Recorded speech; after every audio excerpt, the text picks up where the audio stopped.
Arrêtez tout. Posez ce que vous êtes en train de faire. Regardez-moi. Ou plutôt, écoutez-moi vraiment. Parce que ce que je vais vous dire dans les secondes qui suivent va probablement vous faire mal. Cela va heurter votre ego. Cela va piétiner les certitudes que la société, les films romantiques et peut-être même votre propre mère vous ont mis dans le crâne depuis votre enfance. Vous avez tout essayé, n'est-ce pas? Vous avez été le gentil garçon. Vous avez offert des fleurs. Vous avez écouté ses problèmes pendant des heures au téléphone. Vous avez été disponible, serviable, attentionné. Vous avez peut-être même réussi financièrement, pensant que c'était la clé ultime. Vous avez construit cette image parfaite de l'homme idéal qu'on vous a vendu. Et pourtant, elle est partie avec lui. Lui qui ne la rappelle pas immédiatement. Lui qui ne s'excuse pas d'être qui il est. Lui qui semble n'en avoir rien à faire de toutes ces règles que vous suivez scrupuleusement. Vous vous retrouvez seul, le cœur en miettes, avec cette question qui vous ronge l'âme. Qu'est-ce qu'il a de plus que moi? Je suis un homme bien, pourquoi ça ne suffit pas? La vérité brutale, la voici. Votre gentillesse n'est souvent qu'un masque pour votre peur de déplaire.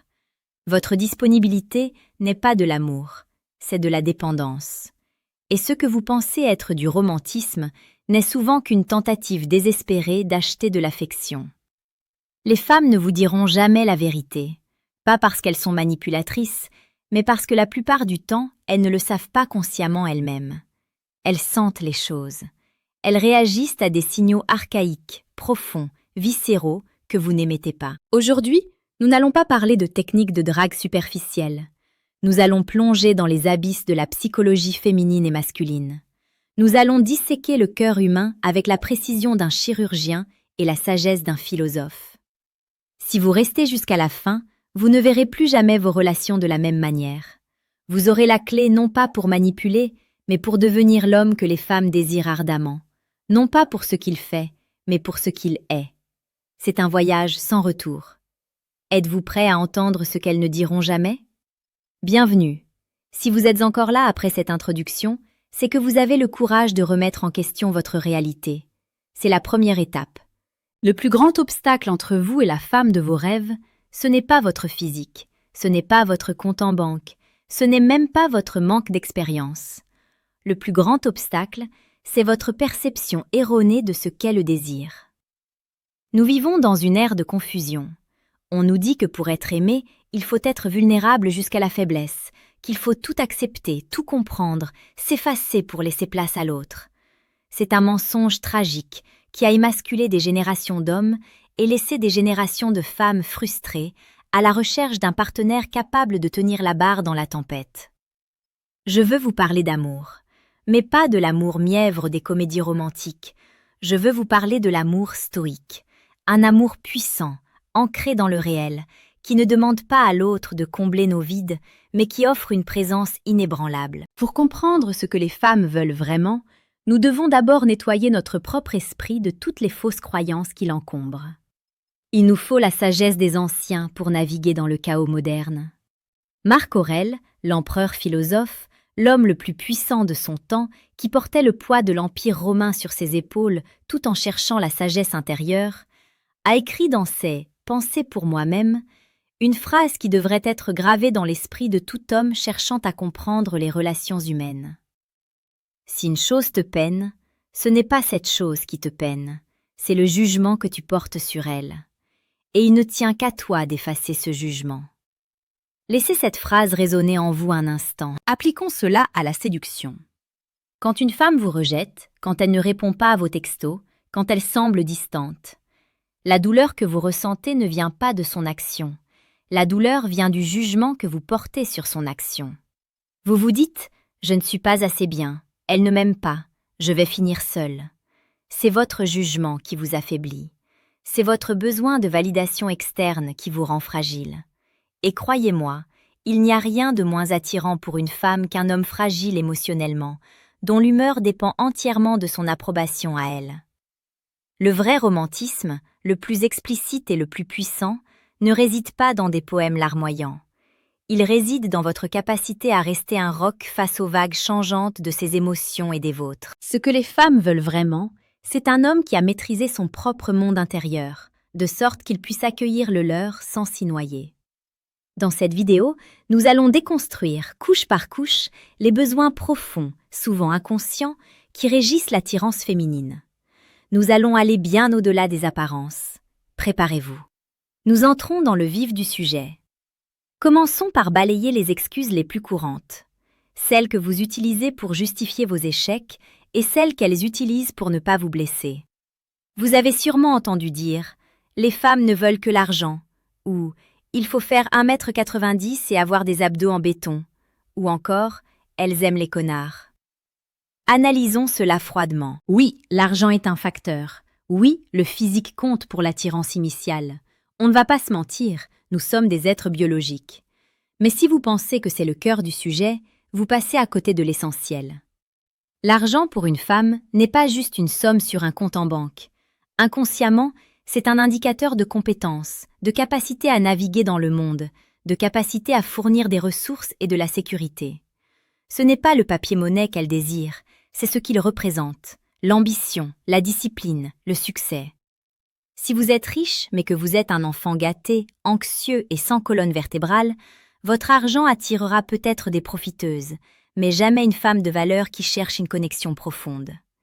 L'argent sans la force de caractère n'est qu'une façade dorée sur une maison en ruine. De même pour le physique, un bel homme sans substance, sans intelligence émotionnelle, deviendra ennuyeux très rapidement.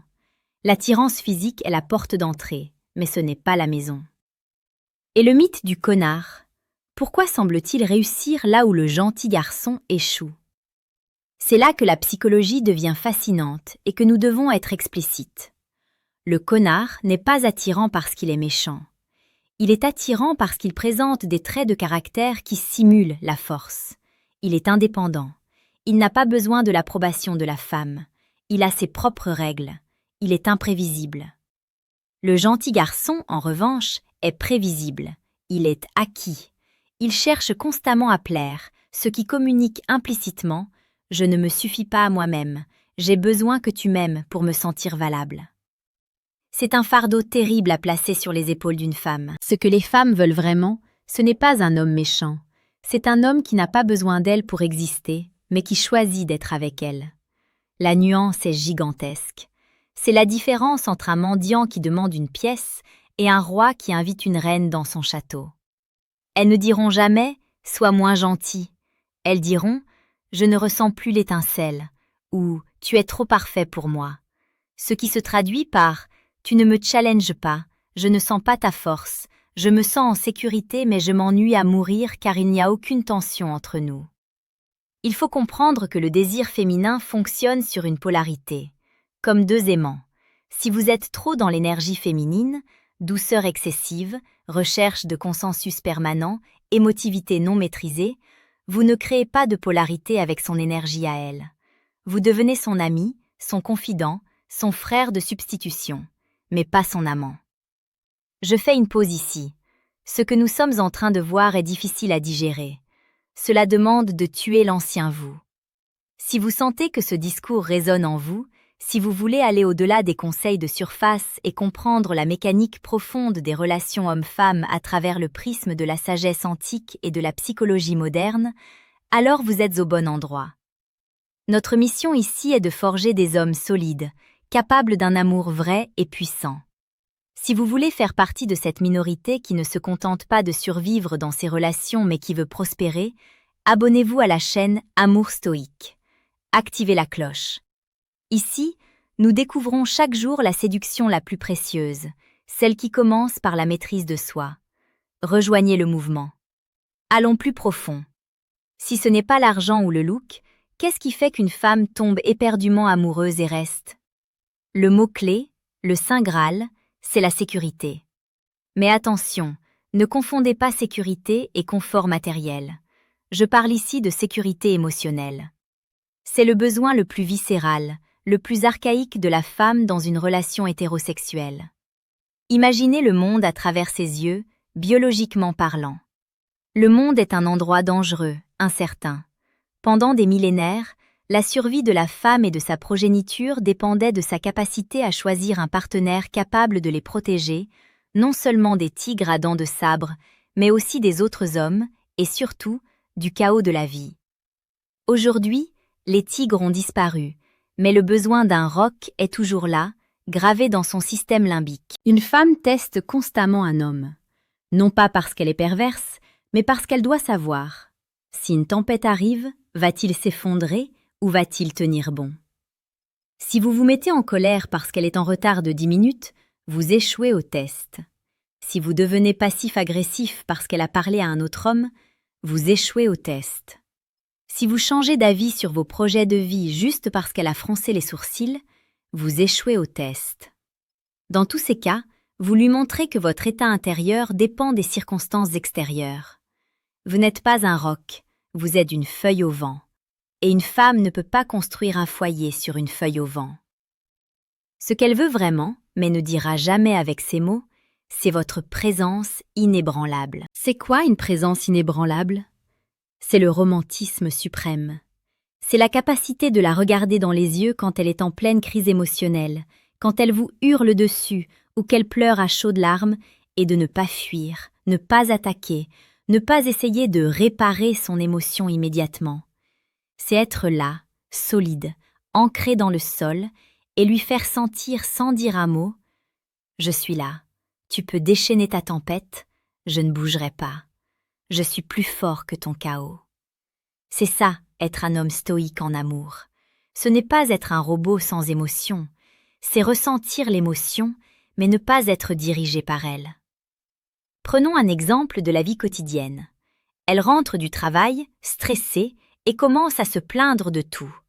Le gentil garçon va paniquer, essayer de trouver des solutions logiques à ses problèmes, ou pire, prendre ses plaintes personnellement et se défendre. Résultat, elle se sent incomprise et encore plus seule. L'homme stoïque, l'homme présent, va l'écouter. Il va la regarder. Il va peut-être simplement la prendre dans ses bras fermement. Il ne cherche pas à résoudre le problème du travail, il résout le problème de l'instant. Son besoin de se sentir contenu, son besoin de sentir que son homme n'est pas perturbé par son stress à elle. C'est incroyablement romantique, car c'est incroyablement rare. C'est un don de soi total. C'est offrir un espace où elle peut être totalement vulnérable, parce qu'elle sait que vous êtes totalement fort. C'est une forme de courage tranquille. C'est savoir qui vous êtes, quelles sont vos valeurs, où vous allez dans la vie, et ne pas dévier de cette route pour plaire à qui que ce soit, même à elle. Paradoxalement, c'est cette capacité à lui dire non avec amour, à poser des limites saines, qui la fera se sentir le plus en sécurité avec vous. Car si vous ne pouvez pas lui dire non à elle, comment pourrez-vous dire non au monde pour la protéger? Nous avons parlé de la fondation, la sécurité. Parlons maintenant de l'édifice, la connexion émotionnelle.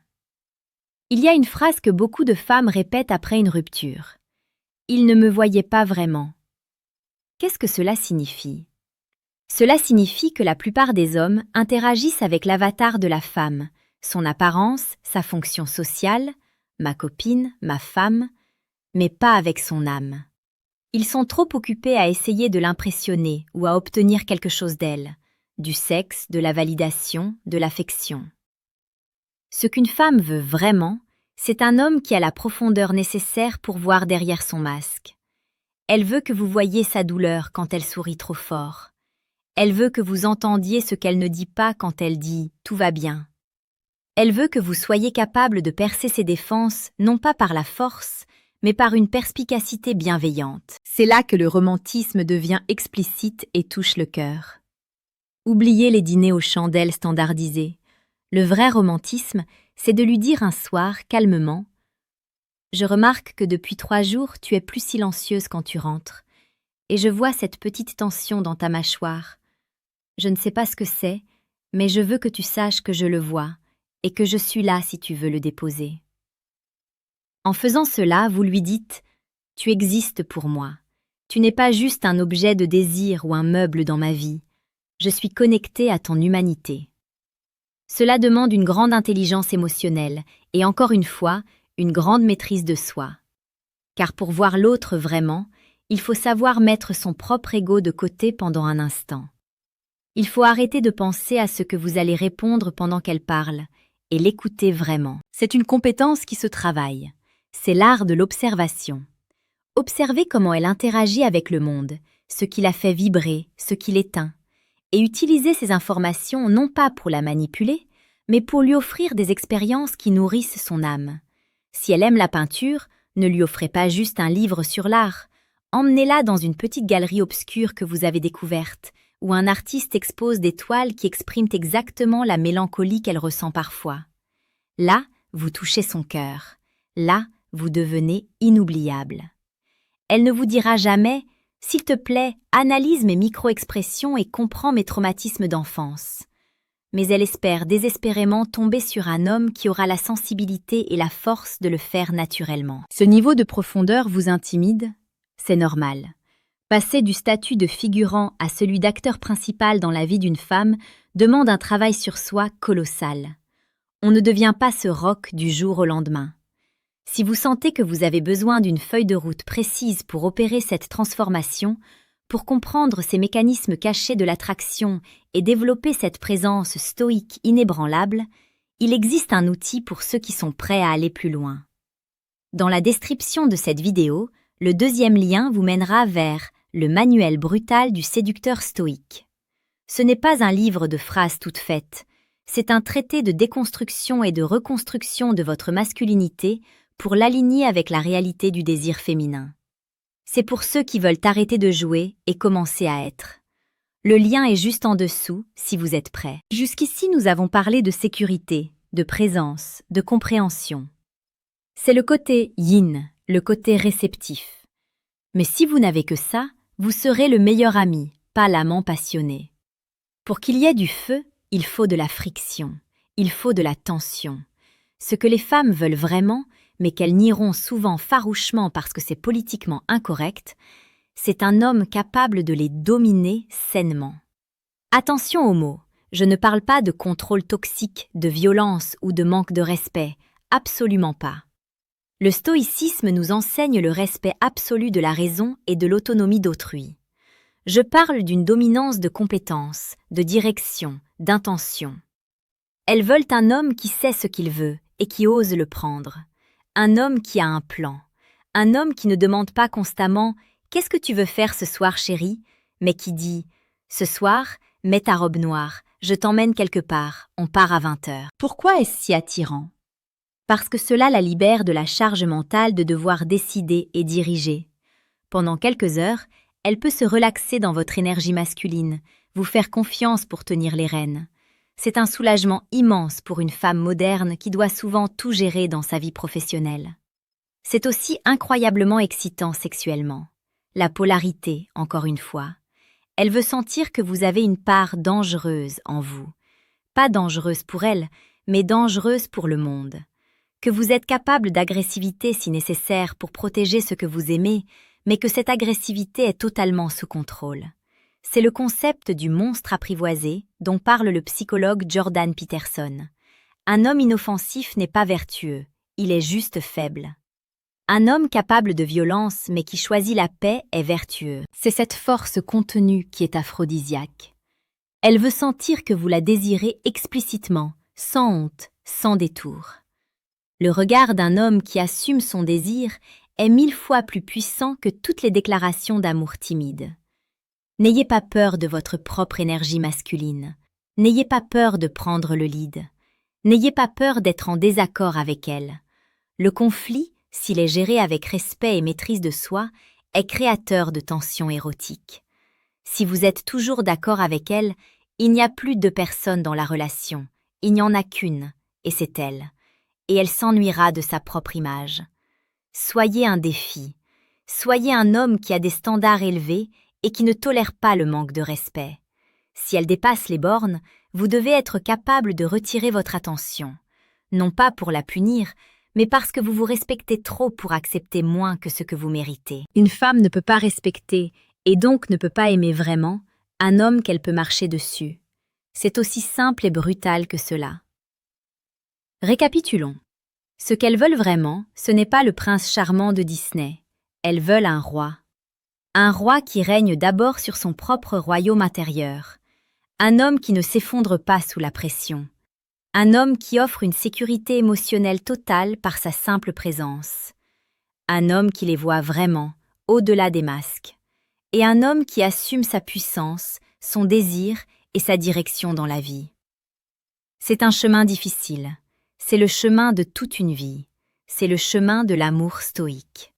C'est accepter que vous ne pouvez pas contrôler ses sentiments, ses réactions ou ses décisions. Mais vous avez un contrôle absolu sur l'homme que vous choisissez d'être à chaque instant. Ne cherchez pas à comprendre les femmes pour les manipuler. Cherchez à vous comprendre vous-même, à maîtriser vos peurs, à devenir un homme de vertu, de courage et de tempérance. Quand vous devenez cet homme-là, la question n'est plus « comment puis-je trouver une femme ?», mais « quelle femme est digne d'entrer dans mon monde ?» La dynamique s'inverse complètement. Vous ne poursuivez plus, vous attirez. C'est le niveau ultime de la séduction. C'est la séduction par l'être et non par le faire. C'est romantique parce que c'est vrai. C'est explicite parce que c'est sans phare. C'est brutal parce que ça demande de tuer le garçon en vous pour laisser naître l'homme. Si cette vidéo a éveillé quelque chose en vous, si vous sentez que c'est la vérité que vous attendiez, ne laissez pas cette étincelle s'éteindre. J'ai une question pour vous et je veux que vous y répondiez honnêtement dans les commentaires ci-dessous. Quelle est la fausse croyance sur les femmes qui vous a le plus handicapé jusqu'à présent? Partagez-le. L'écrire, c'est déjà commencer à s'en libérer. Je lirai vos réponses. Et si vous n'êtes pas encore abonné, c'est le moment. Rejoignez Amour Stoïque. Ne manquez pas les prochaines vidéos. Nous allons continuer à creuser, à déconstruire et à bâtir ensemble. Devenez le roc. Devenez l'homme qu'elle ne pourra jamais oublier, même si elle essayait. C'était Memento Mori. Souvenez-vous que vous allez mourir. Alors arrêtez de perdre votre temps à vivre une vie et des amours médiocres. À la prochaine.